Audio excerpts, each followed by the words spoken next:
picture Russia in their minds, they picture European Russia, which is literally the part of Russia on the western side that sits in Europe and is by far the most populated part of the country. But European Russia only accounts for 23% of the total territory that is Russia. The other 77% is to the east of European Russia. It starts at the Ural mountain range and it extends all the way over 5 million square miles to the Pacific Ocean. And this vast, mostly forested expanse, which is 50 times bigger than the entire United Kingdom, is called Siberia. And Siberia is absolutely brutal. In Siberia, it is almost always freezing cold. Literally. The average annual temperature across all of Siberia is 32.9 degrees Fahrenheit, so it is 0.9 degrees above freezing on average every single day. In addition to the extremely deadly weather that exists basically year-round in Siberia, Siberia is also home to a bunch of huge deadly animals, such as the brown bear, which is the same as the infamous grizzly bear in North America, the gray wolf, which by size alone makes virtually all other wolves look like little puppies. Gray wolves can grow to be nearly 200 pounds. And of course, there is the highly intelligent Siberian tiger, who is perhaps one of the only predators on Earth that is known to seek out and kill people for revenge. For example, in 1997, a hunter named Vladimir Markov was walking through a Siberian forest when he came face to face with one of these Siberian tigers, and he ended up shooting the tiger before fleeing,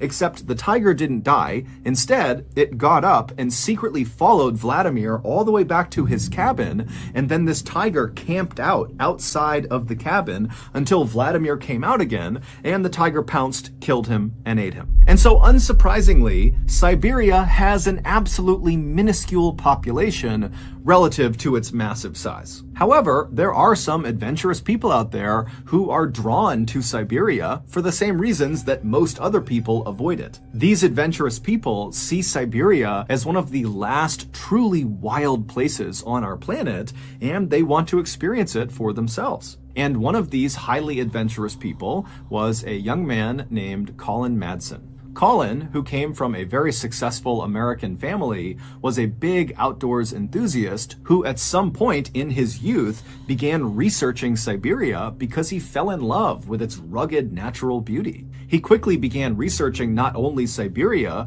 but Siberian culture and Russian culture, and also at some point he became fluent in the Russian language. Then, in 2013, when Colin was 22 years old, he left his home in Missouri and moved to Siberia. He settled in one of Siberia's few population centers, a city called Irkutsk, which is located in the southeast of Siberia and right along the edge of Lake Baikal, which is the world's deepest freshwater lake. Colin's Siberia plan was twofold. He would go to school while he was there, and he would go out and explore. And at first, his plan went perfectly. He was accepted into Moscow State Linguistic University in Irkutsk, and very quickly he made friends who were eager to accompany him on his adventures out into the Siberian wilderness. From his arrival in Siberia in 2013 to 2016, Colin did well in his studies, and he spent countless hours exploring the forests and mountainous areas all around Lake Baikal and right outside of Irkutsk. In fact, Colin became so familiar with this region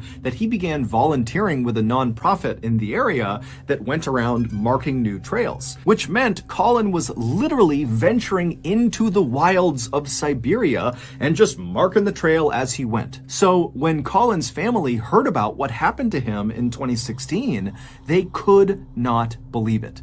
In March of 2016, Colin and 3 of his good hiking friends, one was American and 2 were Russian, decided they wanted to go on a hike together. They settled on hiking to the summit of Love Peak, which was a mountain located a few hours away from Irkutsk in a small village called Arshan. This hike was nothing compared to the gnarly Siberian wilderness hikes all 4 of these guys had been on before. The trail that led up to Love Peak, it was fairly steep, but it was incredibly well marked, and all 4 of these guys had hiked it several times before. However, because Colin and his friends were so experienced at hiking in Siberia, they knew that even the easiest hikes needed to be respected, because Siberia was still Siberia. There were dangers that lurked everywhere. And so the men called ahead to the village of Arshan, and they rented one of these small rustic cabins that's in the village that sits right at the base of Love Peak, and it's kind of tucked away in this forest. And so this cabin would serve as their sort of base camp and would allow them to arrive in Arshan, get their gear together,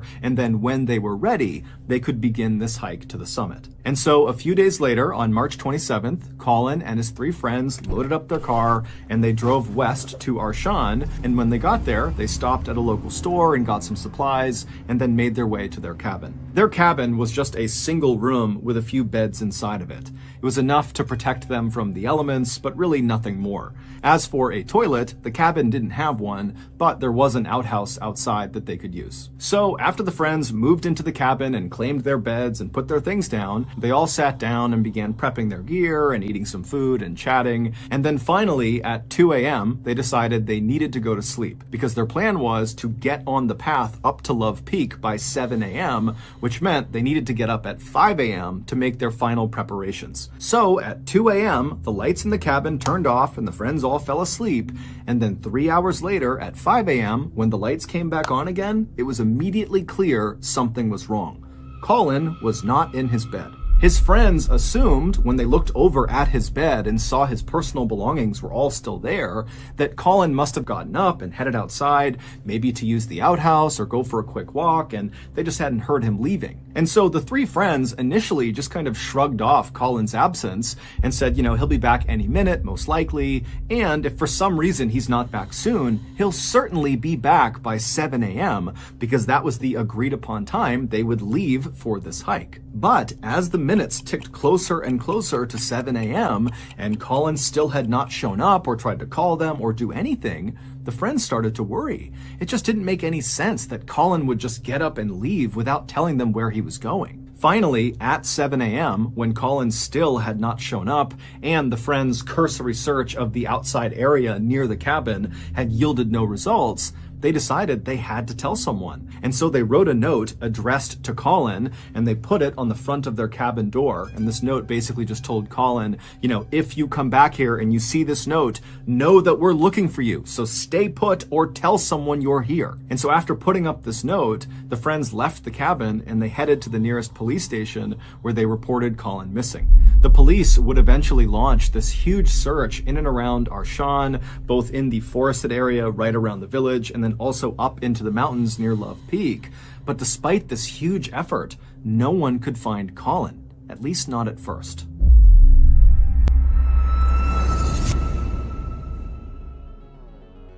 A couple of months ago, I was laying in bed when I heard this strange tapping sound coming from my downstairs. Now, as I'm laying there, I'm trying to run through the different scenarios of what this sound could be when this tapping sound gets louder and louder, and then all of a sudden, I hear the sound of glass breaking in my first floor. And so I immediately leap out of bed, I run down the hall, I go downstairs, and I'm looking across my living room, and there, coming through my now broken window, was everyone's worst nightmare.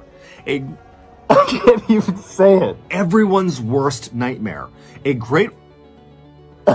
literally can't even say it. It's so stupid. Was everyone's worst nightmare. A great white shark wearing a special breathing apparatus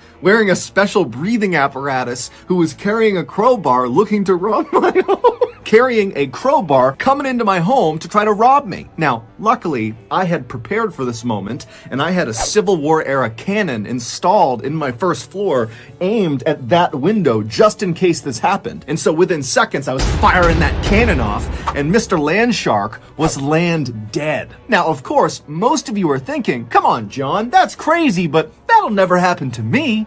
And you'd be wrong, because studies have shown 100% of all people in the world will at some point come face to face with a predatory land shark who is attempting to rob your home. And so if that hasn't happened to you yet, it's time to prepare. And that means two things. One, installing Civil War era cannons on your first floor aimed at the various windows. And two, signing up for SimpliSafe. SimpliSafe is an incredibly effective and easy-to-use home security system. Once it's installed, SimpliSafe agents will monitor your home 24/7, and they will immediately dispatch police, firefighters, or EMTs in an emergency, like when the inevitable land shark attempted burglary on your home occurs. SimpliSafe is also super cheap. It's less than $1 a day. Also with SimpliSafe, there are no long-term contracts. So, like they always say, there are three certainties in life: death, taxes, and an attempted burglary on your home by a land shark.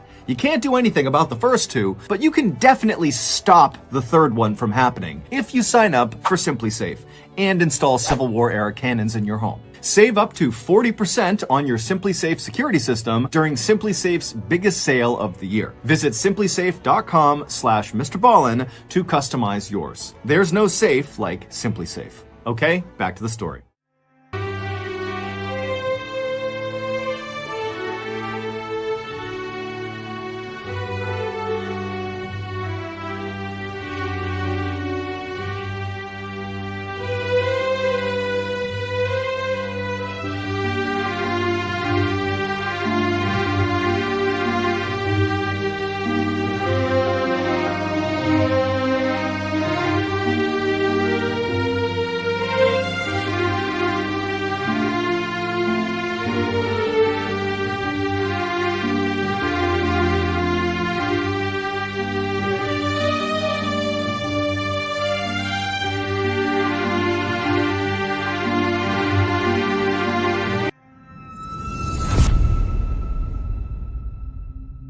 On Monday, April 4th, so 8 days into Colin's disappearance, a group of searchers were looking in the forest about 1 mile away from the cabin where Colin and his friends had been staying. And they look up ahead and they see there is this clearing and there's something in the middle of it. And so the searchers begin moving their way towards this clearing, ducking under branches and stepping over brush. And when they get close enough, they can see Colin is in the clearing.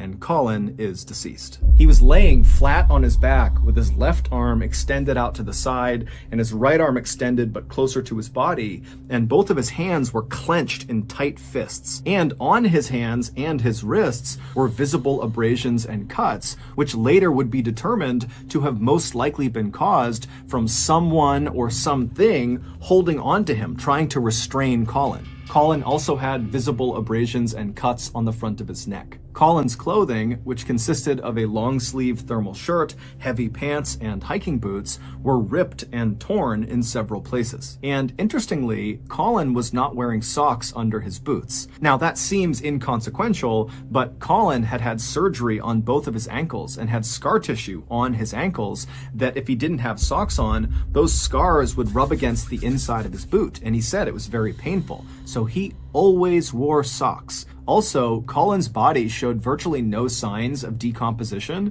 and all of his wounds and abrasions looked, quote, fresh, according to medical personnel. In short, Colin looked like he had recently been in some sort of physical altercation, and whoever or whatever he was grappling with had eventually overpowered him and killed him, although it was not clear how he actually died. Russian authorities were very quick to suspect Colin's 3 friends who had been with him, but they were brought into the station and they denied having anything to do with Colin's death, and they all passed their lie detector tests. After that, Russian authorities quickly closed this case by concluding that, well, if his friends didn't do it, then that means Colin must have been high on drugs or drinking alcohol or both, and he just wandered out of his cabin and he got lost in the woods and he died of hypothermia. He froze to death. The end. However, Colin's parents just could not accept that as being what happened to their son.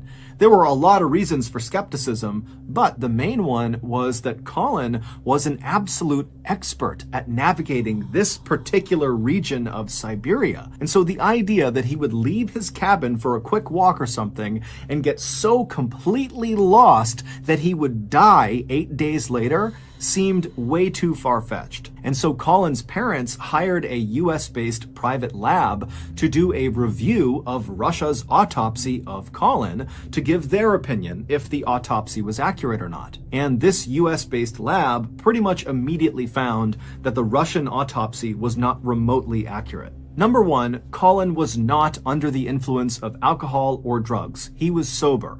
Although technically he did have very small amounts of THC in his urine. THC is the chemical that is found in marijuana, but the amount was so little, it basically meant he had consumed the THC days before he went missing. And so he would not have been remotely affected by that small amount of THC in his system. Number two, the lab determined that Colin almost certainly did not die from hypothermia. Instead, all signs pointed to Colin dying from being suffocated, meaning he was murdered. Someone crushed his airway or in some way restricted him from breathing, and that's what killed him. And three, based on the lack of decomposition, the freshness of the injuries on Colin's body, and the lack of animal predation on his body when they found him, indicated that Colin did not just wander out of his cabin and immediately die somewhere in the forest. Instead, he was alive for most of the time people were looking for him, meaning when they found him, he likely had died within hours of being found. And so these findings by this US-based lab kind of create a general theory about what must have happened to Colin. After Colin left the cabin in the early morning hours of March 28th, maybe to go to the outhouse or to go for a quick walk, when he went outside, someone or something was nearby, and they either lured Colin to them or they straight up ambushed Colin and took him away. Now, we have no idea what happened to Colin after he was abducted, but we can safely assume that after being abducted and taken somewhere, he was alive, and he stayed alive for several days until on the 8th day of his disappearance, Colin was killed, likely by his captor, either at the spot where he was found, or he was killed somewhere else, maybe in the forest, and then moved to the spot where he was found. Many people believe it was the Russian government who targeted Colin, they kidnapped him, and they killed him. And their botched investigation into his death was actually a calculated cover-up. Colin had participated in at least one peaceful environmentalist-led protest in Siberia, and after the protest, Colin apparently got a written warning by the Russian police not to attend another protest. But why would Colin, who was just one of many people involved in these protests, be singled out by the Russian government and killed for his participation? And why would the government elect to kill Colin when he was with three of his closest friends who would immediately notice his absence? It just doesn't add up. Today, Colin's parents are still trying to figure out what happened to their son, but unfortunately, their son's case is closed in Russia,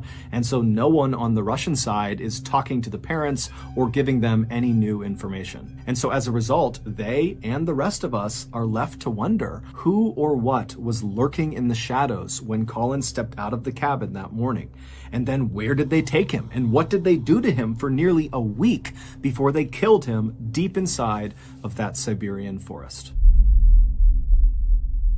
The United States is a quiet little town called Millstadt, Illinois. Millstadt is home to about 4,000 people, and had it not been for Ashley Reeves, only those 4,000 people and their friends and family would even know that Millstadt existed. In 2006, Ashley Reeves was a 17-year-old high school student who lived with her parents and her younger sister Casey in Millstadt. Ashley was an excellent student who, even though she was over a year from her high school graduation, she was already thinking about what colleges she wanted to go to. She was also extremely likable and outgoing, and she had this huge infectious smile, and so she had tons of friends, and she had a very serious boyfriend who her parents adored. His name was Jeremy, and he was a high school student as well. On the morning of Thursday, April 27th of that year, Ashley got up, and like every other morning, she got ready for school alongside her sister Casey, and then right before Ashley stepped out to head off to school, she told her parents that after school, she had a job interview on on the other side of town. And then after her interview, her plan was to play basketball with some friends and then she'd be home. And so her parents said, okay, well, hey, good luck with your job interview and just make sure you're home before 10:30 p.m. And so Ashley said, no problem, I'll see you tonight. And then she left. That afternoon, after school, Ashley made her way to Jeremy's locker. And when she got to him, Jeremy handed her his keys to his car. He had an SUV and he was lending it to her for the day so she could go to the interview and then go play basketball. And so Ashley took the keys, she thanked him, she gave him a hug, and then she turned and she walked down the hallway where she met up with her sister, Casey, at her locker. And then the two girls left the school. They went out to the student parking lot. They found Jeremy's SUV. They hopped inside, and then Ashley began driving them back to their house. When they got there, Casey hopped out of the car. She said bye to Ashley, and then Ashley left their house and she began driving to Fairview Heights, which was a town about 15 miles away where her interview was going to be. Several hours later, around 10 p.m., Ashley's parents had not heard from their daughter, and it was getting close to her curfew, and so they asked Casey if she had spoken with Ashley, and, did she know how her interview went? Did she know when she was going to be home? But Casey would tell them, actually, no, I haven't talked to Ashley since she dropped me off from school. And so Ashley's parents said, okay, no big deal, and they called Ashley, but Ashley didn't pick up. So they sent her a series of text messages, but after a couple of minutes of not getting any response, they decided to just call her boyfriend, Jeremy, to see if maybe he knew what was going on with Ashley. But when they spoke to Jeremy, he would say that, I haven't spoken with Ashley since I gave her the keys to my SUV, and I've actually been trying to talk to her all day. I've been calling her and texting her, but I still haven't heard back. And so at this point, Ashley's parents were starting to get really worried. And so after hanging up with Jeremy, they began calling other friends of Ashley's to see if maybe they had spoken to her and knew what was going on. But all of her friends that they spoke to all had the same story. We haven't talked to her since the end of school, and she's not returning our calls or texts. And so Ashley's mother, she just sensed that something was terribly wrong. And so without any hesitation, she just called the police. Now, the police in this town were used to getting calls every now and again from parents whose teenage child had run off and they were concerned about them. But virtually every time the police investigated, they would find the teenager had just kind of been blowing off their friends and family, and they would pop up maybe a couple hours later, totally unharmed. But the Millstadt police would later remark when they heard Ashley's mother's voice over the phone, the fear in her voice was so pronounced, it immediately pushed the police department to take this case very seriously. And so that night, right after this phone call, the Millstadt Police Department went out in force to try to locate Jeremy's SUV, the car that Ashley had been driving around that day. And the first place they went to look for this car was Latterman Park, which is this very popular public park that has a really popular basketball court that lots of teenagers would go to all the time, and Ashley was known to frequent that park. And this park was located about halfway between Fairview Heights, where her interview was, and Millstadt, where she lived. And so they go to Latterman Park, and right away, sitting in the parking lot, they find Jeremy's SUV. But Ashley is not in the car. She's nowhere near the car. And when they searched the car, there was nothing of significance inside of it. There was just some of Ashley's clothes lying around. The police would spend all night and well into the morning combing Latterman Park looking for any sign of Ashley, but there wasn't one. And so as the sun came up and the police were nowhere closer to finding this girl, they began to suspect that, perhaps foul play was involved. And so the first person they hauled in for questioning was Ashley's boyfriend, Jeremy. But as soon as he sat in the interrogation room, he demonstrated a real concern for Ashley. He had a rock-solid alibi, and he basically was an open book. And so they quickly ruled him out as a suspect. And then the police basically began hauling in all of Ashley's friends and acquaintances and family members, basically anybody that knew her. They were bringing them into the station to find out if they knew anything that could help them figure out where Ashley was. And more specifically, the police were really looking to see if any of these people were hiding something. And sure enough, a few of the friends that were brought in were. According to a few of Ashley's closest friends, Ashley was in not one, but two romantic relationships. One was the public relationship she had with Jeremy, and the other was a secret relationship that was actually illegal. In order to hide this forbidden second relationship, Ashley would tell her family and her friends that she was going to the park to play basketball, when in reality, she was going to the park to meet up with this secret second partner. And the day before, when Ashley went missing, her friends told police that that was the exact reason she was going to Latterman Park. The police got the name of this secret person from Ashley's friends. His name was Sam Shelton, and the police tracked him down. When they found him, he was at a baseball practice, but the police didn't care. They marched right onto the baseball diamond, and they grabbed Sam, and they brought him back to the police station. And then when he got there, they sat him down in the interrogation room, and he's still wearing his baseball uniform, and they asked him about his relationship with Ashley.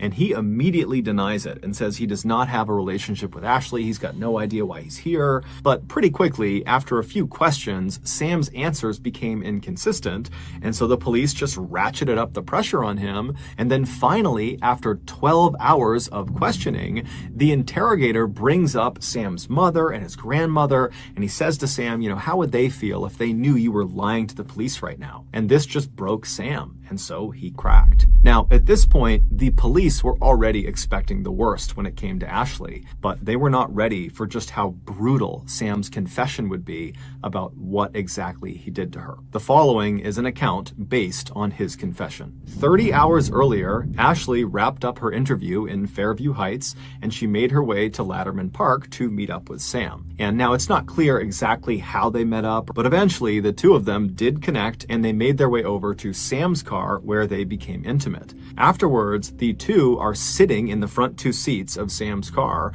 Sam is in the driver's seat and Ashley is in the passenger seat. And while they're sitting there, something happens that causes this huge fight between the two of them. And at some point, Sam tells Ashley to get out of the car, but Ashley refuses. She wants to talk to him. She wants to deal with their issues, but Sam's not having it. And so he gets so mad at her that he lunges across the center console of the car and he puts Ashley into a vicious chokehold. Now, he tells police his plan was to kind of yank her out of the car, but he squeezed so hard around her neck that he heard this loud popping sound coming from her neck. It was the sound of her neck breaking. And so as soon as he heard it, Sam let go, and Ashley kind of crumpled forward and hit the front dashboard of the car. And so Sam is staring at her, wondering what he should do. He's kind of looking around, making sure no one saw what he just did. And then he reached over and lifted her back up to see if she was still alive, and he saw she was. But instead of trying to get her help, he decides right then and there he's going to kill her. And so he reaches over and he begins choking her. But after several minutes of throttling her, she just wouldn't die. And so Sam pulled his belt off of his waist and he wrapped it around Ashley's neck. And then he began pulling. But he would tell police he couldn't stand looking at Ashley's face while he did this. He said she was staring right at him, her tongue was coming out of her mouth, she was frothing, and her face was turning this ghastly shade of gray-blue.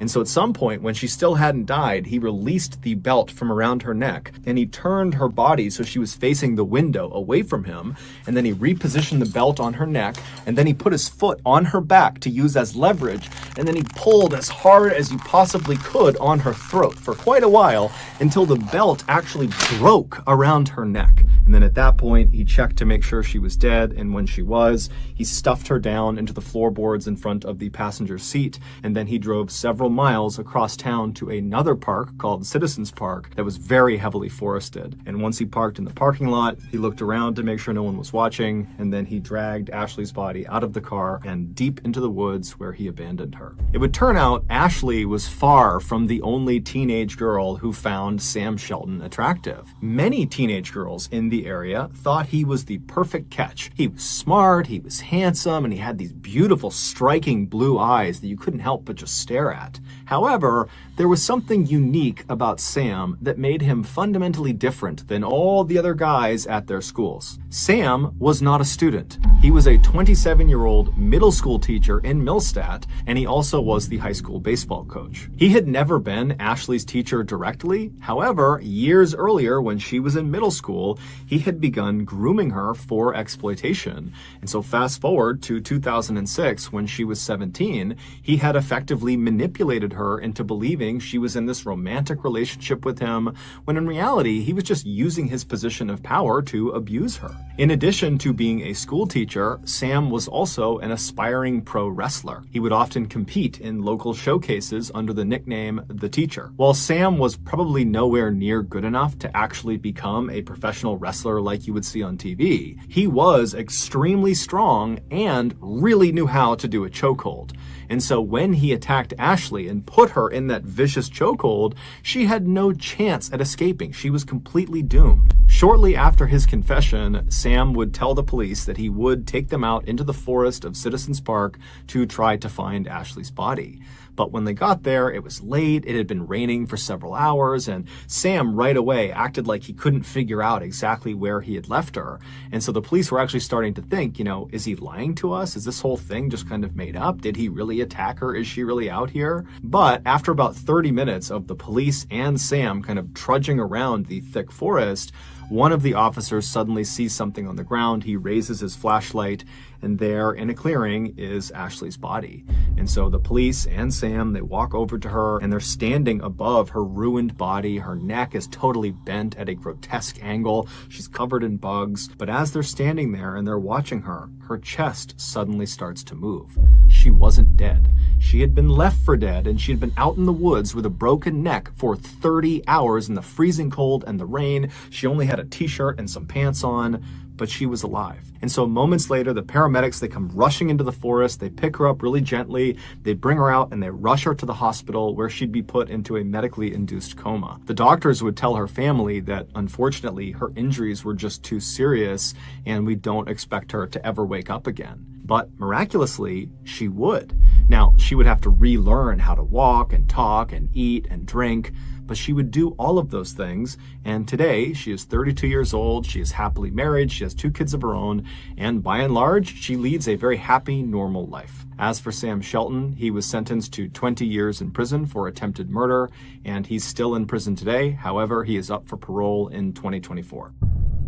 February 24th, 2019, a woman arrived at a ceramics factory in Hubei province in China. She walked through the front door into the main office where she saw a desk attendant. She informed them she was a quality control inspector and she was there that day to inspect their vehicles. The attendant was accustomed to their company being periodically inspected, and so she asked the woman if she needed any help, and the woman said, "Nope, I'm just going to roam around your building, check what I need to check, and then I'll be out of here." And so the attendant told her that was totally fine, and if she needed anything, just come back and she would help her. And so the inspector thanked her and then turned around and went out the front door and checked the vehicles in the front lot of the ceramics factory. And then after she was done, she went back into the main office. She walked past the attendant and out the back door into the very active yard where all day long these huge bulldozers would move around thousands of pounds of sand. And so the inspector walked out that back door and she scanned the yard and she saw there were 2 bulldozers doing just that, moving all around. And then off to the left side, there was a dump truck that seemed to be stationary.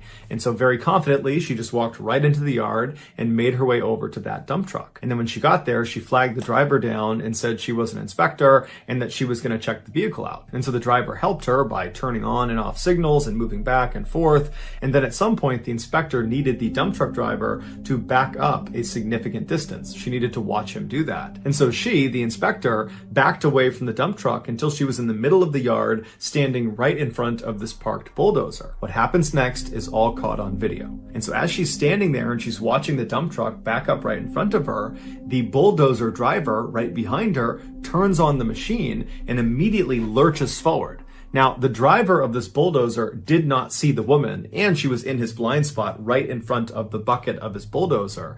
And he was not aware there was somebody on foot walking around the yard. It's an extremely dangerous place to be on foot. And so he goes right into her and he knocks her backwards. She falls into the bucket. She starts screaming, but no one can hear her. It's so loud. And the driver drives the bucket directly into a pile of sand and scoops up thousands of pounds of sand that come down directly on this woman. So now she's completely buried alive and being crushed by all this sand. And then the driver, completely oblivious, lifts the bucket up, turns around and drives across the yard and dumps the sand and the woman into a vibrating sand crusher. The vibrating sand crusher is exactly what it sounds like. It pulverizes bits of rock and stone and grinds them down into a very fine powder. The machines come in various shapes and sizes, but this one inside of this ceramics factory was a top-loaded version, and it basically looked like a big dumpster with this big opening at the top. And so these bulldozer drivers would take these clumps of sand and they would dump it in this opening at the top of this bin. And then once they dumped their sand into the opening, the machine would vibrate, causing the sand to filter its way down towards the bottom of the machine, where there were these big, vicious metal claws that constantly smashed together and would just completely obliterate anything that passed through them. In the video, when the driver dumps his bucket load into the sand crusher, you can actually see the woman falling in, but then she immediately jumps into action and begins trying to pull herself up and out of this pile. And at some point, she gets most of her upper body out, and she waves, and she gets the attention of the driver who's just dumped her into the sand crusher. And the driver, he stops right away. You can see the vehicle lurch to a stop. He leaps out and he starts running over to the sand crusher. But as he's running over, this woman who's waving and waving, at some point her leg or some other part of her gets grabbed by those jaws at the bottom of the machine, and she's pulled slowly down into the sand crusher and disappears under the sand. When this happens, the driver is frantic and he's screaming for other people in the factory to come over and help. And at some point, the others inside, they realize there's an emergency and they all run over. But when they realize what's happened, that someone has fallen into the sand crusher, they all just stop and stand there because they know there's nothing they can do. The woman was gone. In June of 2015, 45-year-old James Young landed his dream job. For the last several years, James had been a 5th grade teacher in East Canton, Ohio, teaching special education. And while he loved his job and he loved the kids he worked with, he had always had his eye on becoming a guidance counselor for high school students. In 1988, James had actually graduated from East Canton, Ohio High School. And ever since his graduation, he had wanted to come back to the school and help the next generation of East Canton students prepare for their lives as adults. And a guidance counselor was designed to do just that. James had applied for the job before, but every time he applied, they would tell him that while he was qualified, there just wasn't a spot open for him. However, at the end of that school year, he was told a guidance counselor spot had opened up at the high school and the job was his if he wanted it. And so, of course, James said, yes, I'll take the job. And immediately he told his mother about this amazing news. And his mother, who lived only a block away from him in East Canton, Ohio, would say that her son was so ecstatic about the job that normally when summer break was coming up, he would really look forward to that time off from school. But now that he had this new job to look forward to, he was already anxious for the summer to be over. James was a single man, but he was not lonely. He had a number of very close, lifelong friends that he would spend virtually all of his off time with. And that summer, he did just that. He went out with his friends, they explored all of Ohio and outside surrounding areas. They spent a lot of time outside and they enjoyed each other's company. Towards the end of the summer, James and his friends knew it was time to schedule their annual trip to Cedar Point. Cedar Point is an amusement park about 2 hours northwest of East Canton, Ohio. It's situated right on the shores of Lake Erie, and it's known for its incredible roller coasters, of which they had 17, making them the park with the second most roller coasters in the world. Every summer, since James could remember, he and his very close friends would make a trip out to Cedar Point, usually at the end of the summer, to kind of cap off their vacation. After looking at their calendar, they decided that the best day to go would be Thursday, August 13th. This would give the group of friends one more fun thing to do before the following week, James started his new job. So on the morning of that Thursday, the friends piled into a car and they made the 2-hour commute up to Cedar Point. And as soon as they got there, they went inside, they grabbed a map, and they began systematically hitting as many rides as they possibly could. And so by 4:30 p.m., they were totally exhausted. They'd been on virtually every ride. And so they were about to call it a day when James and his friends decide, hey, let's go on one more ride before we pack it in. And so they pull out their map and they're looking, and they realize they haven't gone on one of their favorite rides. It was called the Raptor. The Raptor was not Cedar Point's biggest roller coaster, but it was their fastest. It would reach a top speed of 57 miles per hour. Passengers are seated 4 across with their feet dangling below them in these suspended chairs with the big harness that comes down. And then once the ride starts, they're brought slowly up this 137-foot hill. And then at the top, they pause before being dropped down into this nearly 4,000-foot long track that spins them upside down 6 different times. So So James and his friends, they closed up their map and they ran their way over to the Raptor. They got in line, and by 4:50 p.m., they had made it to the front of the line. They got into their seats, their harness came down, and then the ride started. And they were pulled up to the top of the hill. They paused, and then they were launched down the track. And for 2 minutes, they zipped and zagged and looped-de-looped all through this track. And then it was just suddenly over. And the friends had a great time on the ride. Except James realized about halfway through the ride, when they were upside down, his phone and wallet had come out of his pockets, and he actually saw them fall down towards the ground. And although he didn't see exactly where they landed, he had a pretty good idea of where they were. And so after they got off the ride, the friends were kind of talking about how much fun it was. And James said to them, "Hey, I lost my cell phone and wallet. Will you guys come with me while I go look for them?" And so the friends agreed. They left the Raptor station and they walked down the paved path until they were in front of this fence that said no trespassing. And so James gets up to the fence and he's looking inside of this fenced-in area, and he sees right in the middle of this restricted area is his phone and his wallet. And before James's friends could tell him not to do this, he had climbed over the fence and entered into this restricted area. He ran over to his phone and his wallet, he picked it up, and then when he stood back up again, the next wave of Raptor riders came blazing through the area, and the underside, the steel underside of the ride, hit James right in the back of the head. He never saw it coming. It threw him forward, he landed on his face, and immediately the park officials saw this happen. They stopped the ride, but the riders on board the Raptor, they didn't know what was going on, and so they're stopped on the ride. They're looking down and they hear people screaming, and they look down and they see there's this man, James, lying face down on the ground with blood pooling around his head. The fence James had climbed over was there specifically to keep visitors from getting too close to this one low point in the Raptor ride where the ride can come through and it can hit you. And so medical workers, they rush over, they hop over the fence, they get to James, but it was too late. He was pronounced dead at the scene. That day, Cedar Park was put under investigation for James's death, but after reviewing the footage and talking to witnesses, the investigation was closed and they determined that the park was not at fault. James, despite being a very intelligent and sensible man, had a brief lapse in judgment, and it unfortunately cost him his life. Today, Cedar Park is still open for business and the Raptor ride is still operational.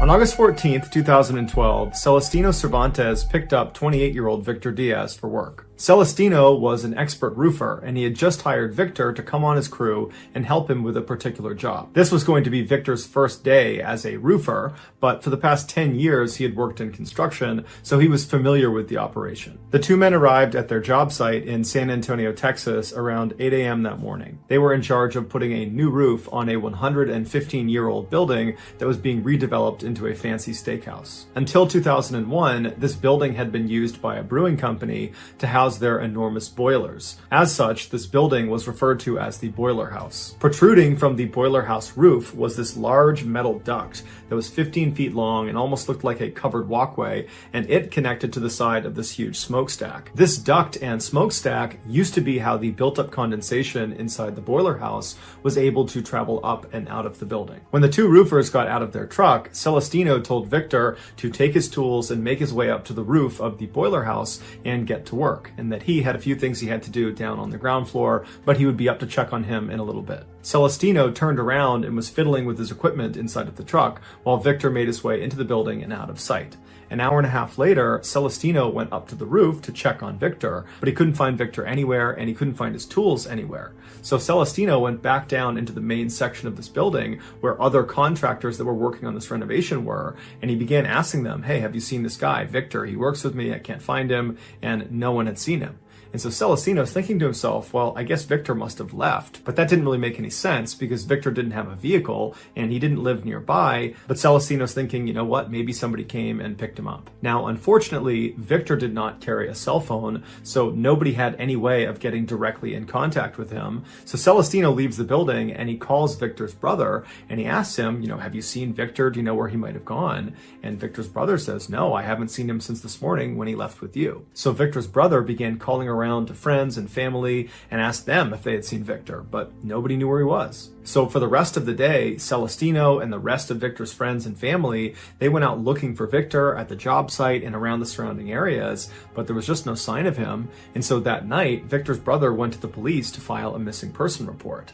But the police told him that it was really too early to file a report because Victor was an adult and there was no sign of foul play, and that he should just come back in a day or two if Victor still has not shown up. 2 days go by and Victor had still not shown up, so Victor's sister-in-law went back to the police and says, okay, now I want to file a missing person report. We don't know where he is, no one can get in touch with him, we need your help. But the officer she spoke to told her that she still needed to wait another 5 days to process this request. It would turn out this was just not true. It was a mistake. There was no arbitrary waiting period to file a missing person report. So without any help from the police, Victor's friends and family and co-workers spent the next several days scouring San Antonio, scouring the job site, looking everywhere for him and handing out flyers and asking people if they'd seen him, but no one had. He had just disappeared. By Monday the following week, so 6 days after Victor has gone missing, his family had printed out dozens of these huge posters with his face on them and a number to call if you had any information about him, and their plan was to distribute them the following morning all over San Antonio. But the following morning, before they headed out, they got a call. Victor had been found. 7 days earlier, when Celestino told Victor to head inside and make his way to the roof and begin the project, Victor had gotten his tools, gone inside, he made his way up the stairwell to the second floor, and then he made a series of odd decisions. Instead of making his way to the access door and climbing his way up to the roof, he went to the far side of the second floor where there were all these wooden barriers preventing people from going any farther.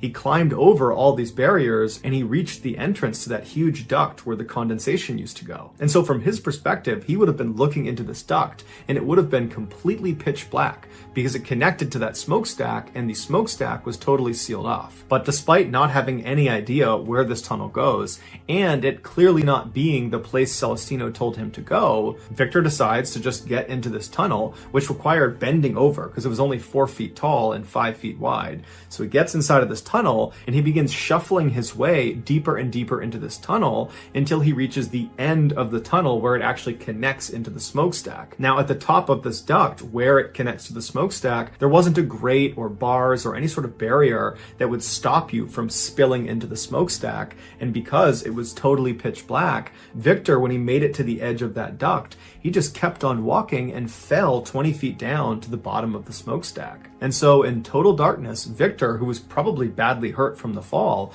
began feeling around the inside of the chimney looking for a way out. And he eventually found a hatch that was big enough for him to fit through, but when he felt up against it, he realized it was locked from the outside and it wouldn't even budge. He couldn't even get light to come in through a crack. It was totally sealed off. And that was the only way out of the smokestack unless he could get back up to the duct, but there was no way to do that. He most likely began screaming for help, but he was encased in thick brick, and so his sound wouldn't have traveled. It would have been completely muffled. Plus, the smokestack was fairly far away from the job site, which was very noisy as it is, and so there was just no way they could have heard him. And the smokestack and the duct were not part of the renovation, and so there was absolutely no foot traffic over around the smokestack. He was completely alone, no one knew he was there, and there was no way out. 7 days after Victor fell into the smokestack, workers over at the job site, they noticed this huge swarm of flies over around the base of the smokestack. There were so many flies over there, they decided they had to go investigate. And so as they walked closer and closer to the smokestack, they were hit with this overwhelming stench of death and decay. And then when they got to the smokestack, they could see the flies were centralized on that hatch at the bottom. And so they cut the lock, they opened it up, and inside they found Victor's body. And they saw his hands were badly bloodied and bruised, and they were pressed up against the inside of the hatch, indicating in his final moments he was desperately trying to open that hatch and save himself, but there was just no way to do that. Although no one knows this for sure, it's believed Victor confused the condensation duct with the access point to the roof.